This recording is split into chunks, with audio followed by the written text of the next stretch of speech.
지난주에는 씨 뿌리는 자의 비유의 말씀을 나눴습니다.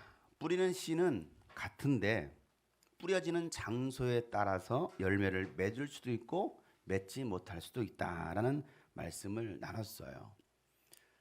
그러면 열매를 맺고 맺지 못함에 가장 중요한 것이 무엇이냐? 씨입니까? 밭입니까?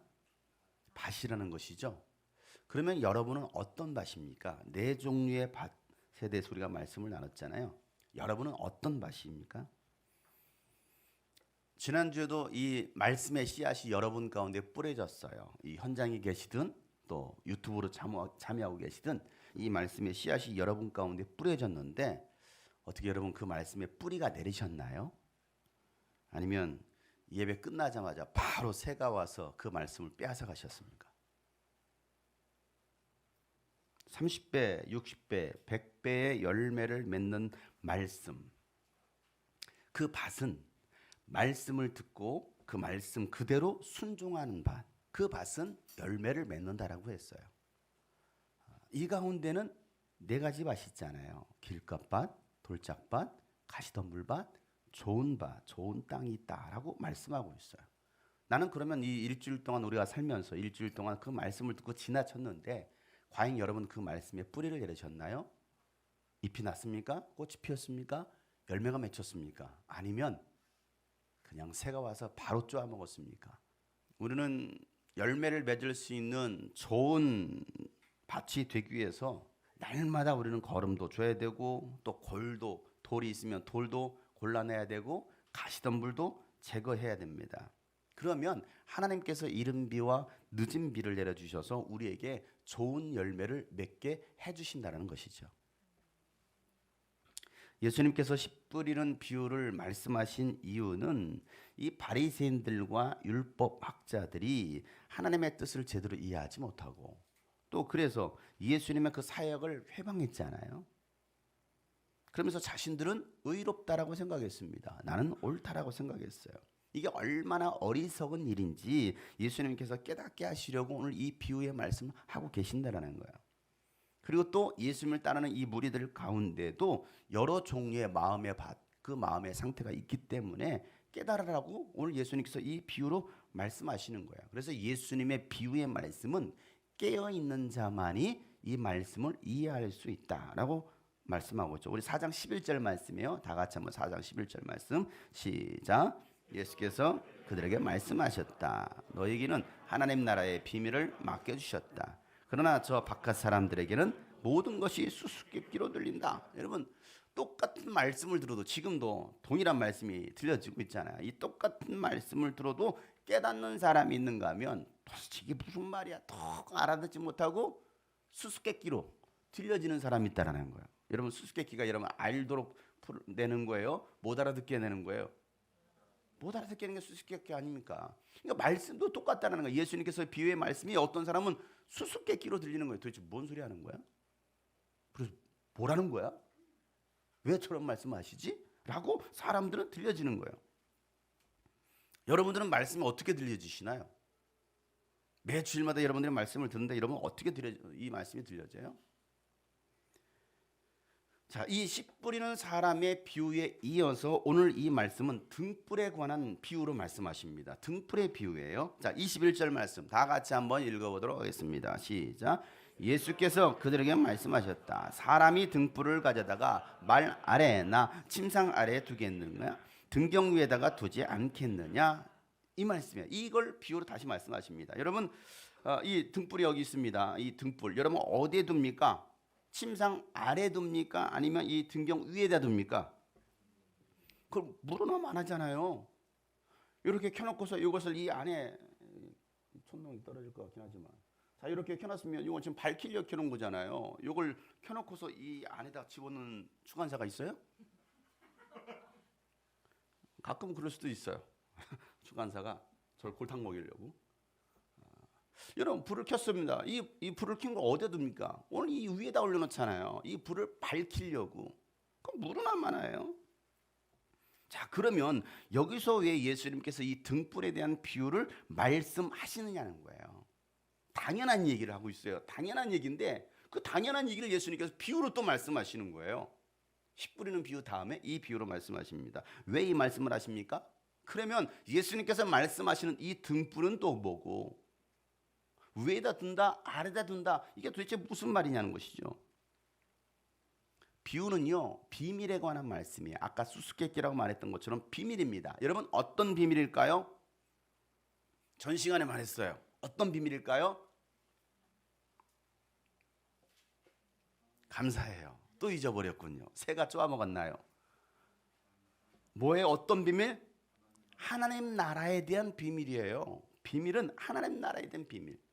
등불이 무엇을 의미하는지에 대해서 22절에 말씀하고 있어요. 이 등불이 무엇인지 22절 다 같이 한번 읽어보겠습니다. 시작. 숨겨둔 것은 드러나고 감추어둔 것은 나타나기 마련이다. 자, 숨겨둔 것과 감추어둔 것에 대해서 말씀하고 있어요. 그러면 숨겨둔 것은 뭐고 감추어둔 것은 뭐냐는 거예요. 그게 뭐라고요? 비밀. 어떤 비밀? 하나님 나라의 비밀. 자, 이 하나님의 나라의 비밀은요, 감춰져 있어요. 쉽게 찾을 수 있다 없다? 없다. 하나님 나라는 쉽게 찾을 수 있는 것이 아니다. 천국은 쉽게 갈 수 있다 어렵다? 어렵다라는 거예요. 천국은 아무나 갈 수 있는 것이 아니라는 거예요. 쉬운 게 절대 아닙니다. 자, 그런데 이제는 이 등불을 어디에다 뒀다는 거예요? 이 등경 위에다가 두어서 숨겨뒀던 거, 감춰뒀던 것이 무한다라는 것이죠. 드러난다라는 거예요. 이제는 드러났다. 그동안은 감춰졌어요. 하나님 나라의 비밀에 대해서 감춰졌습니다. 천국의 비밀이 감춰졌어요. 그런데 이제는 세상 가운데 이 등경 위에다가 두어서 드러났다는 것입니다. 자, 등불은요, 하나님 나라의 비밀인 예수님이십니다. 이게 등불이에요. 예수님은 세상의 빛으로 오셨어요. 요한복음 9장 5절 말씀에 보면 내가 세상에 있는 동안 나는 세상의 빛이다 라고 말씀하십니다. 세상의 빛. 이 빛은요, 죄인들을 살게 하는 빛입니다. 사람들을 살게 하는 빛입니다. 빛 대신 예수님께서 이 세상에 오시기 전에는요, 이 세상은 어둠이 장악하고 있었어요. 뭐가 장악했어요? 어둠이 장악했습니다. 우리가 이 불을 다 켜기 전에는 어둠이 이곳을 장악하고 있었잖아요. 그런데 불이 들어오는 순간, 전등이 켜지는 순간 어둠이 물러나는 것처럼 이 세상은요, 예수님 오시기 전에 이 세상은요, 어둠의 세상 주관자가 장악하고 있었다라는 것이죠. 에베소서 6장 12절 말씀에 보면 우리의 싸움은 인간을 적대자로 상대하는 것이 아니라 통치자들과 권세자들과 이 어두운 세계의 지배자들과 하늘에 있는 악한 영들을 상대로 하는 것이다. 어두운 세계의 지배자들. 여러분, 이 어둠에 장악당한 인간은요, 하나님을 떠나고 불순종하며 살아갑니다. 언제 장악당했습니까? 에덴 동산 안에서 장악당했어요.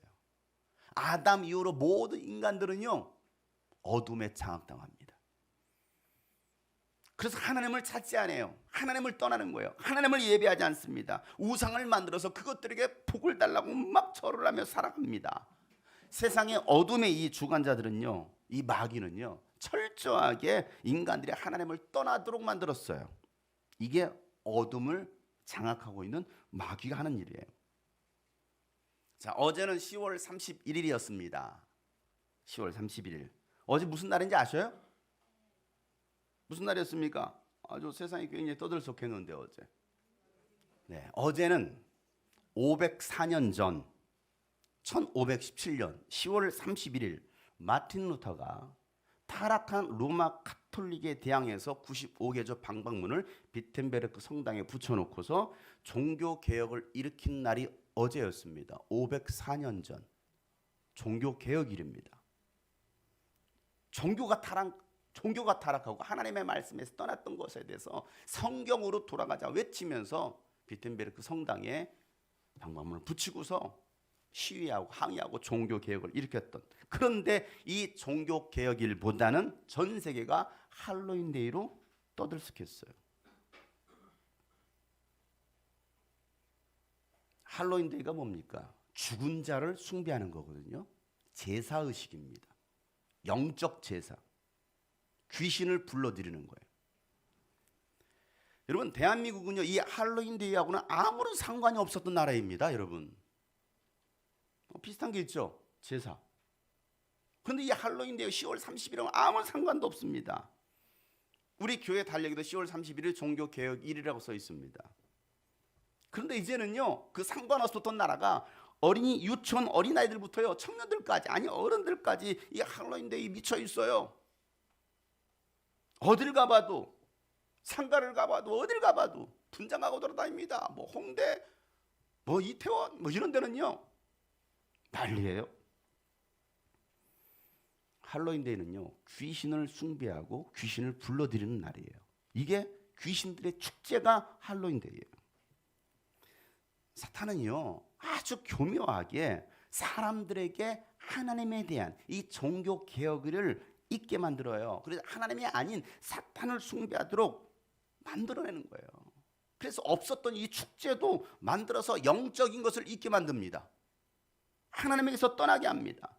기억해야 될 하나님의 말씀보다는요, 세상의 유흥과 쾌락을 쫓게 하는 거예요. 이게 할로윈데이.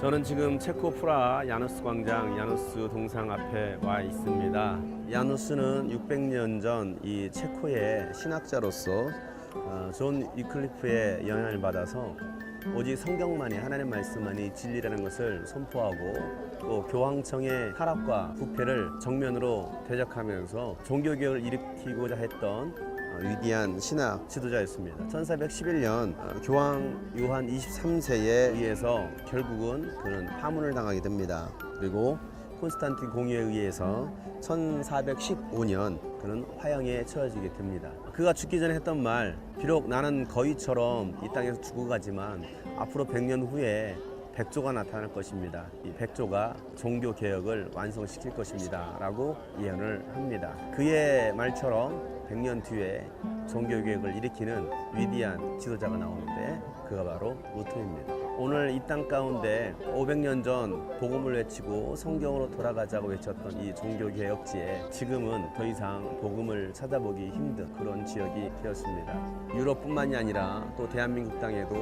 복음이 사라지고 있음을 우리가 또 보게 됩니다. 이제는 진리로 다시 서야 되는 그런 시대입니다. 저 동상 아래에는 이런 글이 써 있습니다. 진리를 감출 수 없다. 우리가 다시 복음으로 돌아갈 때에 세계 온 열방 가운데 하나님의 나라가 세워지게 될 것입니다. 성경으로 다시 돌아가야 합니다.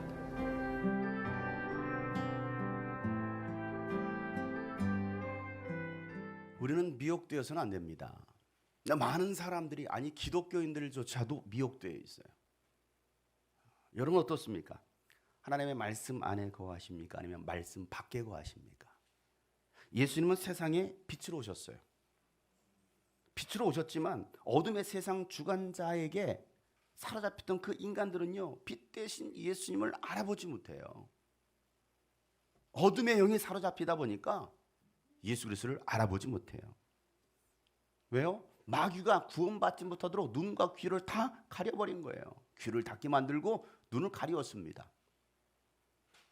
요한복음 1장 4절부터 12절 말씀해 보면 이런 말씀을 하고 있습니다. 우리 한번 다 같이 한번 큰 소리로 읽겠습니다. 시작. 그에게서 생명을 얻었으니 그 생명은 사람의 빛, 그는 예수님입니다. 자, 그 빛이 어둠 속에 비치니 어둠이 그 빛을 이기지 못하였다. 하나님께서 보내신 사람이 있었다. 그 이름은 요한이었다.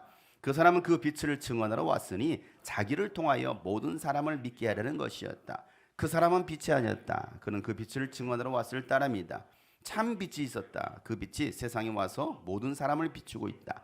그는 세상에 계셨다. 세상이 그로 말미암아 생겨났는데도 세상은 그를 알아보지 못하였다. 그가 자기 땅에 오셨으나 그의 백성은 그를 맞아들이지 않았다. 그러나 그를 맞아들인 사람들, 곧 그 이름을 믿는 사람들에게는 하나님의 자녀가 되는 특권을 주셨다. 아멘. 여러분, 침례 요한이 예수님보다 먼저 오셔서 뭐합니까? 예수님을 증언합니다. 예수님이 바로 참 빛이시다라고, 참 생명이다라고 증언합니다. 그런데도 세상은 예수님을 알아보지 못하더라. 그리고 예수님께서는 자신이 직접 만든 이 땅에 오셨지만 인간들은 그 예수님을 받아들이지 않는 거예요. 맞아들이지 않는 거예요. 그런데 예수를 맞아들인 사람들은 예수 이름을 믿는 사람들에게 하나님의 자녀가 되는 권세, 특권을 주셨다라고 말씀하고 있는 거예요. 여러분 그 예수 그리스도를 맞아들일 수 있는, 영접할 수 있는 여러분 되시길 바랍니다. 그러면 여러분들은 하나님의 자녀가 되는 거예요. 어둠의 자녀가 아니라 빛의 자녀가 되는 거예요. 예수님께서 이 땅에 빛으로 오신 이유가 어디 있습니까? 예수 믿는 사람들 어느 누구도 어두움에 속하지 않도록 하시기 위해서 예수님께서 이 땅에 오셨어요.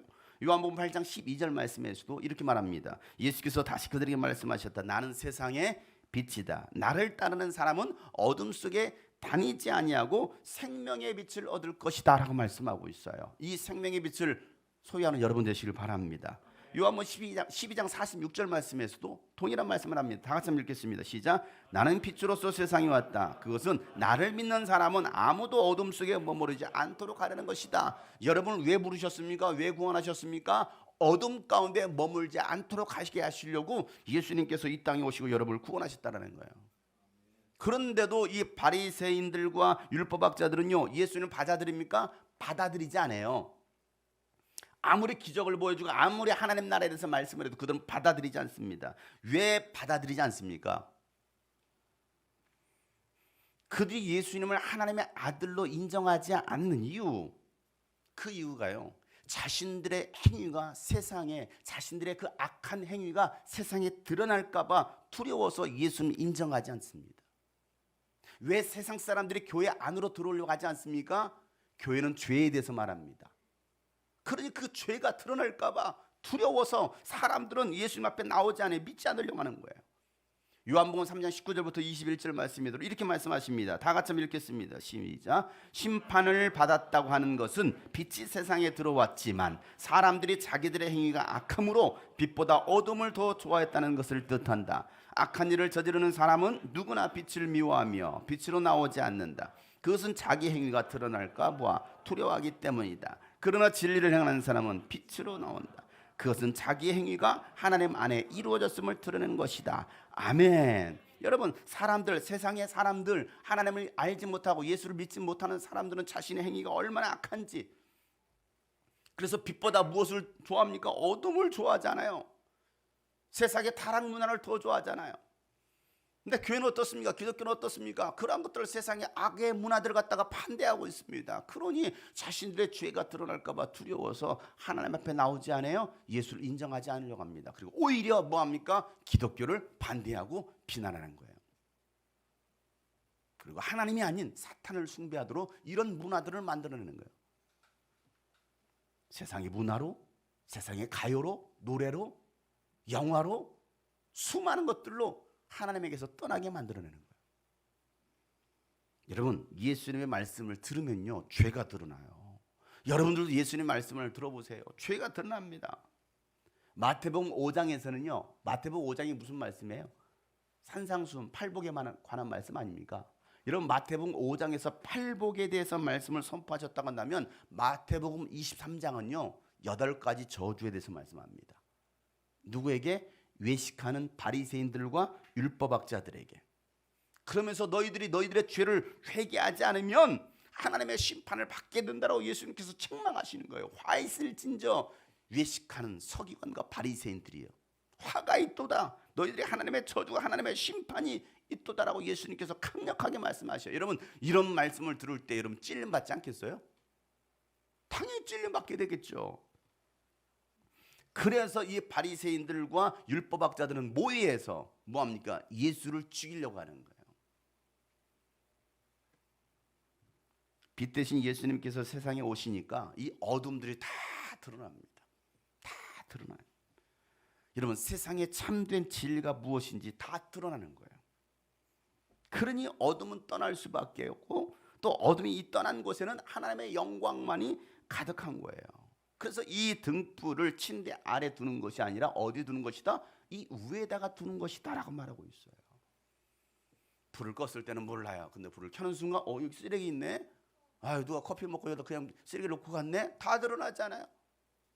빛이 들어오는 순간, 예수님이 임하는 순간 나의 모든 모습을 보게 되는 거예요. 내 영적 상태를 다 보게 되는 거예요.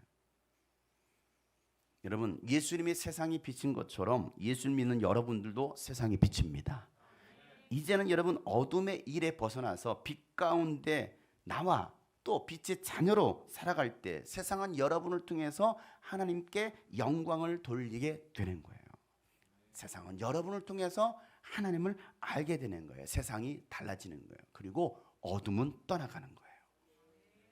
오늘 본문 말씀을 마태복음에서 이 산상수훈 말씀에 기록하고 있어요. 오늘 이 말씀을 마태복음 5장 14절부터 16절 말씀입니다. 우리 한번 다 같이 읽겠습니다. 시작. 너희는 세상의 빛이다. 산 위에 세운 마을은 숨길 수 없다. 또 사람이 등불을 켜서 말 아래에다 내려놓지 아니하고 등경 위에다 놓아둔다. 그래야 등불이 집안에 있는 모든 사람에게 환히 비친다. 이와 같이 너희 빛을 사람에게 비추어서 그들이 너희의 착한 행실을 보고 하늘에 계신 너희 아버지께 영광을 돌리게 하여라. 아멘. 빛 되신 예수, 빛의 자녀인 여러분을 통해서 하나님은 영광 받으시길 원하십니다. 여러분, 무너진 이 한국교회가 여러분을 통해서 작은 희망의 빛을 보기를 원합니다. 우리 주님이 꿈꾸신 교회 성도들이 세상에 작은 영향력이 되어서 큰 빛을 내기를 간절히 소망합니다. 여러분, 예수 그리스도를 따르는 사람들, 예수님의 말씀대로 살아가는 사람들, 예수님처럼 살아가는 사람들이 우리가 되기를 소망합니다. 그럴 때 세상이 달라지는 거예요. 이 말씀도 들을 귀가 있는 사람은 듣기를 바랍니다. 예수님은 이 말씀을 하시고 나서 한 말씀을 더 하십니다. 들을 귀 있는 자는 들을지어다. 이 말씀하시고 하나를 더 말씀하셔요. 오늘 본문에 24절 25절 읽으시면서 이 말이 도대체 무슨 말인가 한번 생각해 보세요. 시작. 예수께서 그들에게 말씀하셨다. 너희는 새겨 들으라. 너희가 되질하여 주는 만큼 너희에게 되질하여 주실 것이요 덤으로 더 주실 것이다. 가진 사람은 더 받을 것이요 가지지 못한 사람은 그 가진 것마저도 빼앗길 것이다. 뭔 말이에요? 수수께끼를 풀어보세요. 이게 뭔 말이에요? 씨 뿌리는 자에 비유했다가 등불에 대해서 이겼다. 갑자기 이건 또 뭔 소리야? 되질하여 준다. 되질하여 이런 되가 뭔지 알아요? 돼. 곡식의 양을 네 네모난 상자 안에다가 넣어서 수치를 재는 거예요. 이게 되라는 거예요. 돼. 여러분, 예수님께서 왜 갑자기 이 말씀을 하십니까? 등불 얘기하시다가 갑자기 되질하여 주는 만큼 되질하여 주실 것이다 라고 말씀하십니다. 되질한 말이 아니에요, 여러분. 되질하여 준 만큼 내가 되질하여 줄 것이다 라고 말씀하셔요. 여러분, 예수님 이 말씀을 어떤 의도로 하셨어요? 그러면 이 말이 뭐예요? 고민해 봐야 돼요. 그러니까 이 말씀을 들을 귀가 있고 듣지 못할 귀가 있다라는 거예요. 왜? 스쳐 지나가지 않아요.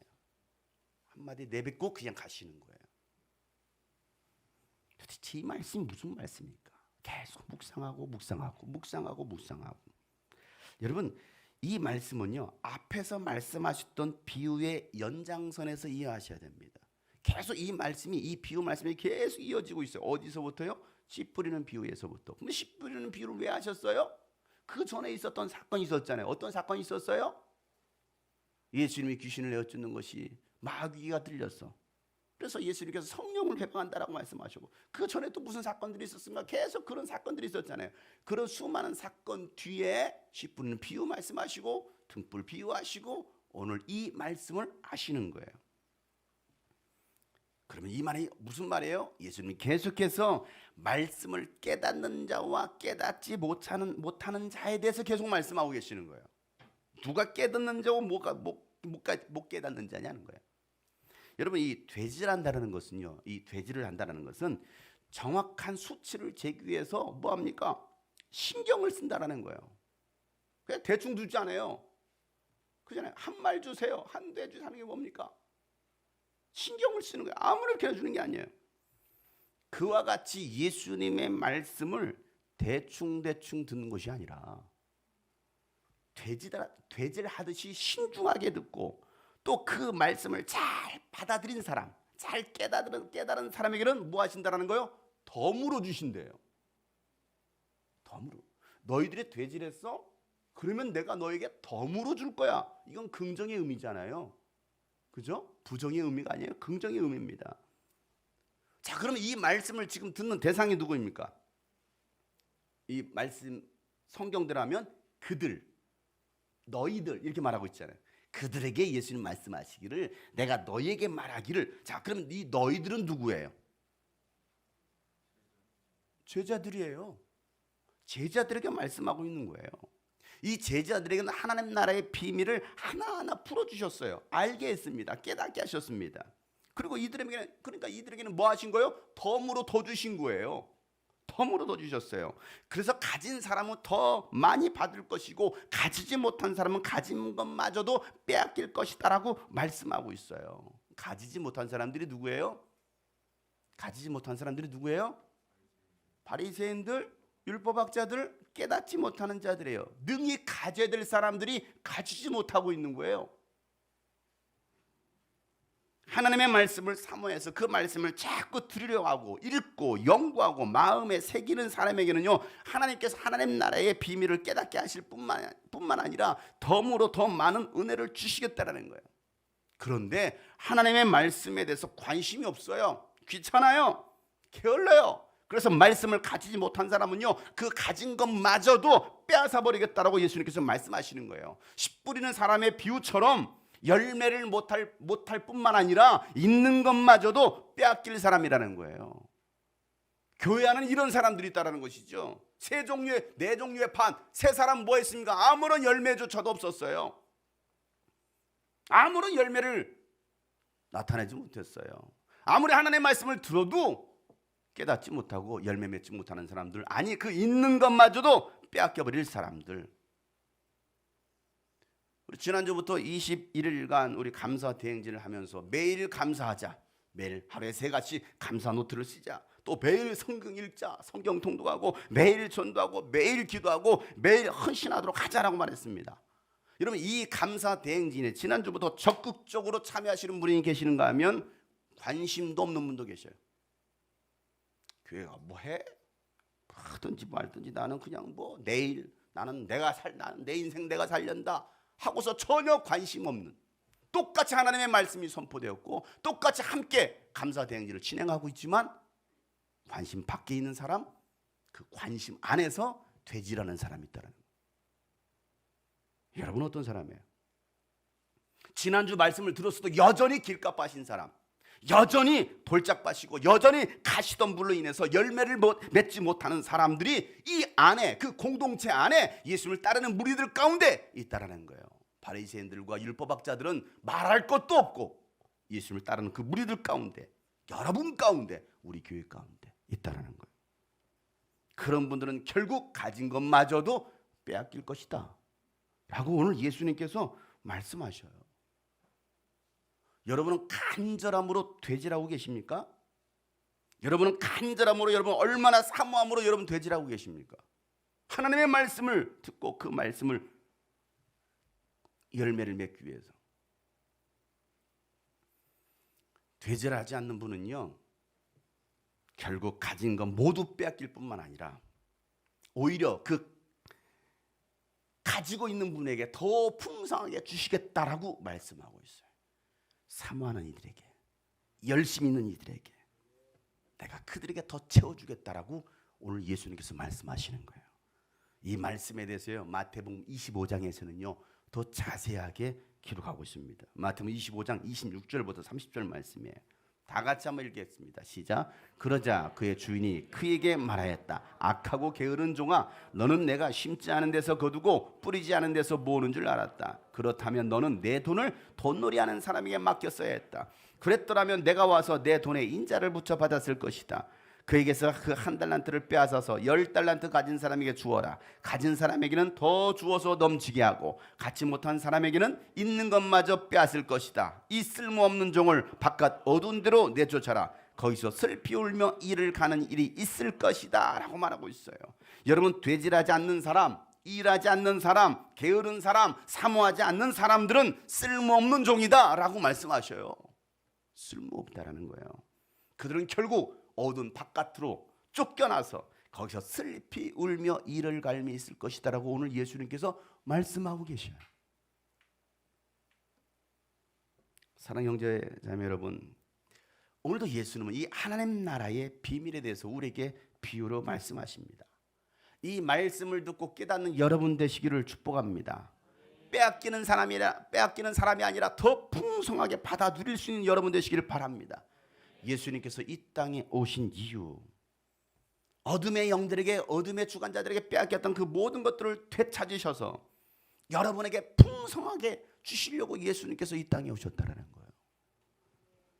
어둠을 몰아내고 빛의 열매로 가득하게 하시려고 예수님께서 이 땅에 오셨어요.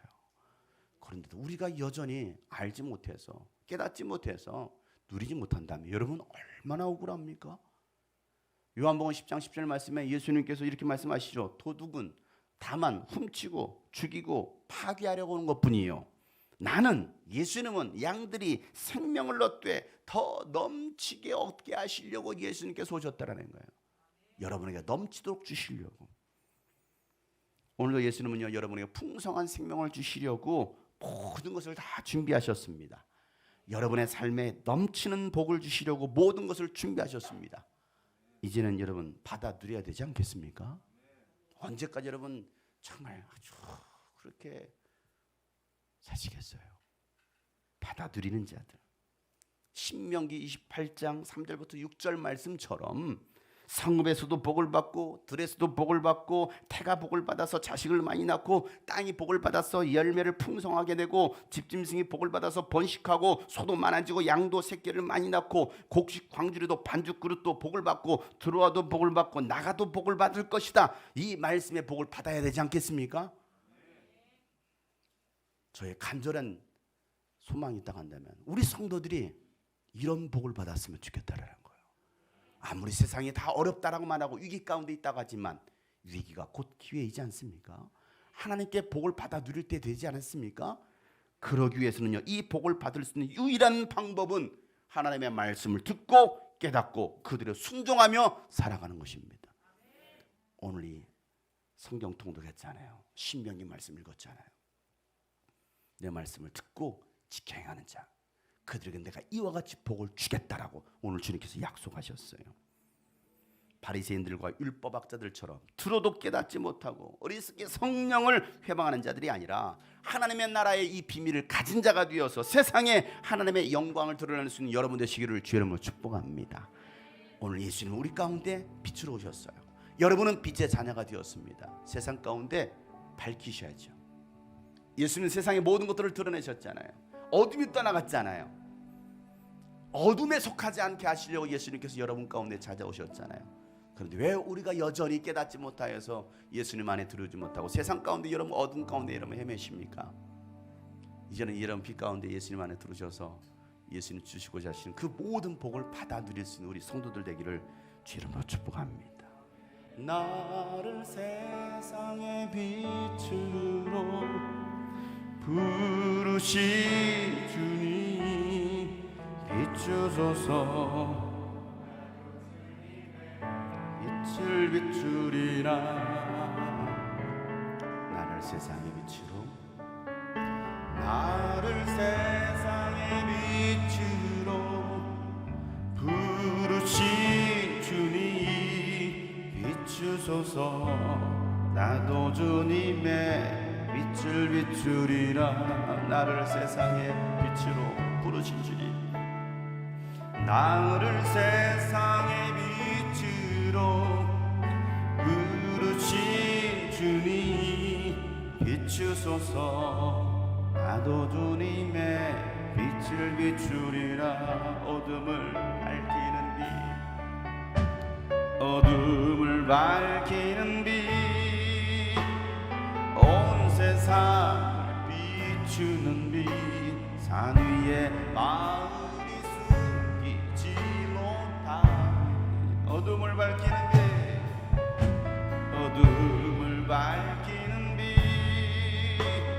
온 세상 비추는 빛, 산 위에 마음이 숨지 못한 나를 세상에, 나를 세상에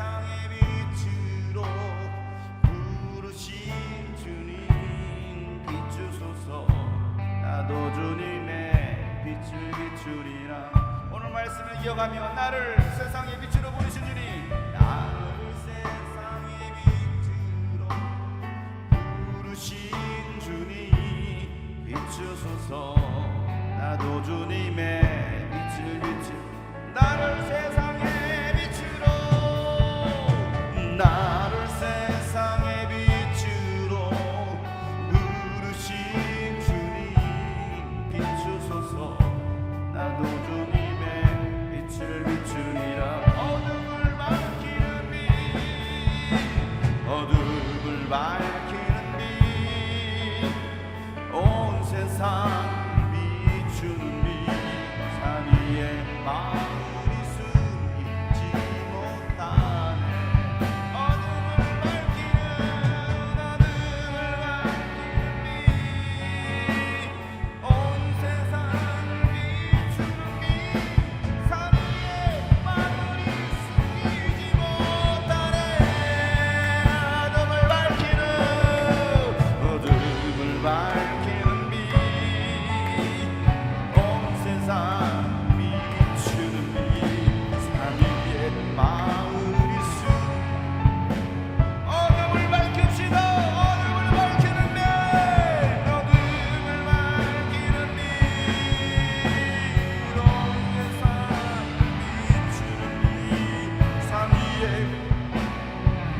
하나님, 우리가 예수의 그 빛 가운데 가기 원합니다. 어둠을 밝히는 예수의 빛, 어둠을 밝히는 빛, 온 세상. 그렇습니다. 하나님, 내가 세상에 예수의 빛, 생명의 빛을 밝히기를 원합니다. 진리를 밝히기 원합니다. 우리 간절하게 결단하며 주 앞에 기도합시다. 어둠을 밝히는 세상의 빛으로 살아가는 우리 주의 자녀들에게 하여 주시옵소서. 어둠을 밝히는 빛, 온 세상을 비추는 빛, 산 위에 마을이 숨기지 못하네. 그 이름 아름답도다. 그 이름 아름답도다. 나의 왕 예수 그리스도. 그 이름 아름답도다. 비교할 수 없네. 그 이름 아름답도다. 예수의 그 이름 아름답도다. 그 이름 아름답도다.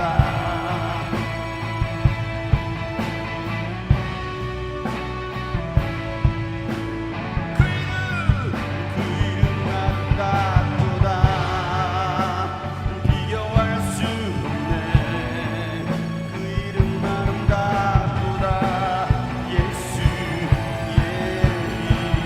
우리를 위해 오신 주님의 하나님 나라, 하나님 나라 임했네. 내 죄보다 크시니, 죄보다 크신 그 사랑, 무엇도 금지 못. 그 이름 경이롭도다. 그 이름 경이롭도다. 그 이름 경이롭도다. 나의 왕 예수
빛으로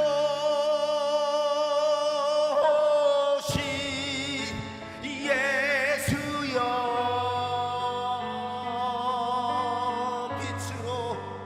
빛으로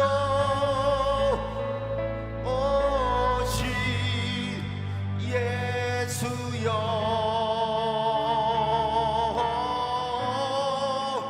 빛으로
여러분 영혼에서 우러나온 소리를 외치세요. 어디를 따라가도록 기도하는 마음으로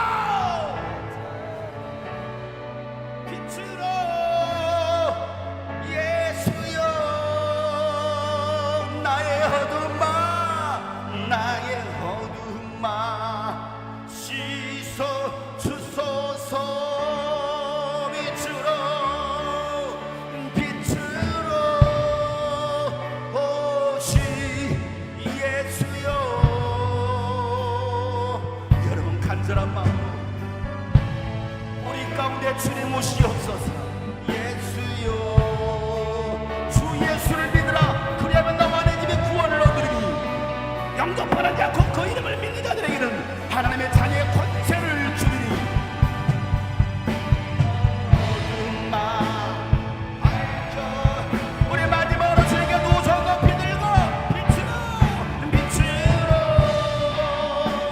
오시 슬픔이 변하여 기쁨 되게 하시옵소서. 근심이 변하여 소망이 되게 하여 주옵소서. 세대 심판만을 씌워 주시옵소서. 찬송의 옷으로 입혀 주시옵소서. 나의 더러운 맘 씻어주소서. 나의 더러운 맘 씻어주시옵소서. 나의 더러운 맘 씻어주소서. 나의 어두운 맘 밝혀주시옵소서. 나의 어두운 맘 밝혀주소서.